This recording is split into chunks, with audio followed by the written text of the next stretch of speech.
एक अंग्रेज इतिहासकार हुआ, उसका नाम है विलियम डिग्बी। ये बहुत बड़ा इतिहासकार माना जाता है इंग्लैंड में।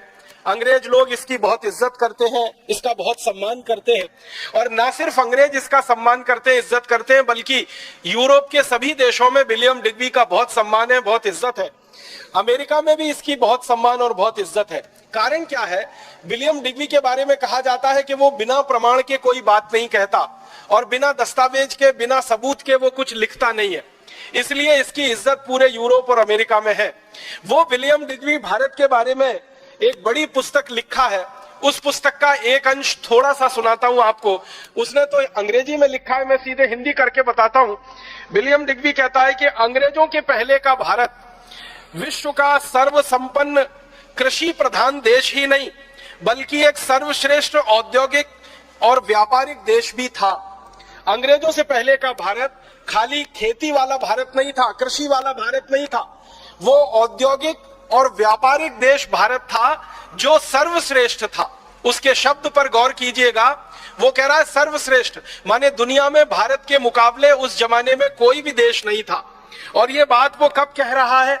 17वीं शताब्दी में वो कह रहा है। माने आज से अगर हम गिनना शुरू करें तो लगभग 300 साल पहले के भारत के बारे में विलियम डिग्बी कह रहा है कि सारी दुनिया के देशों में भारत औद्योगिक रूप से, व्यापारिक रूप से और कृषि के रूप में सर्वश्रेष्ठ देश है।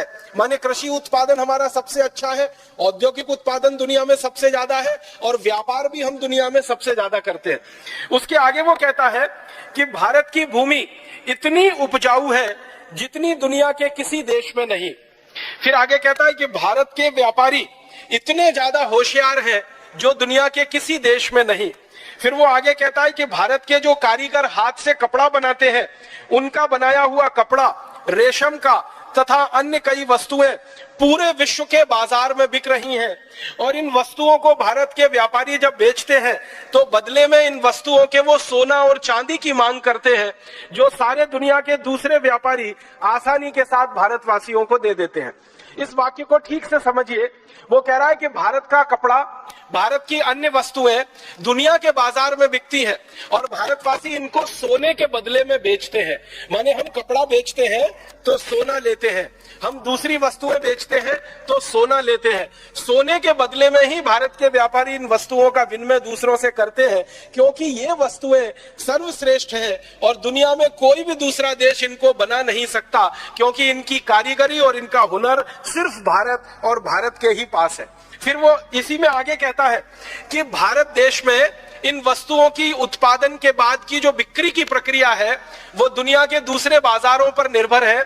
और ये वस्तुएं जब दूसरे देशों के बाजारों में बिकती हैं तो भारत में सोना और चांदी ऐसे प्रवाहित होता है जैसे नदियों में पानी प्रवाहित होता है। और भारत की नदियों में पानी प्रवाहित होकर जैसे महासागर में गिर जाता है, वैसे ही दुनिया की तमाम नदियों का सोना चांदी भारत में प्रवाहित होकर भारत के महासागर में आकर गिर जाता है।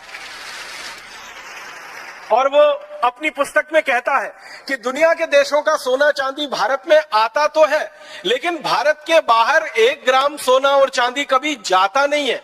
कारण क्या है? वो कहता है कि भारतवासी दुनिया में सारी वस्तुओं का उत्पादन करते हैं, लेकिन वो कभी किसी से खरीदते कुछ नहीं है। मतलब सीधा सा ये है कि भारत आयात कुछ नहीं करता है, इंपोर्ट कुछ नहीं करता है। जो भी कुछ है भारत, वो सिर्फ एक्सपोर्ट और निर्यात ही करता है। इसका मतलब बहुत साफ है कि आज से 300 साल पहले का भारत निर्यात प्रधान देश था। एक भी वस्तु हम विदेशों से नहीं खरीदते थे और वस्तुओं को बेचकर हम सोना चांदी सारी दुनिया से लेकर आते थे।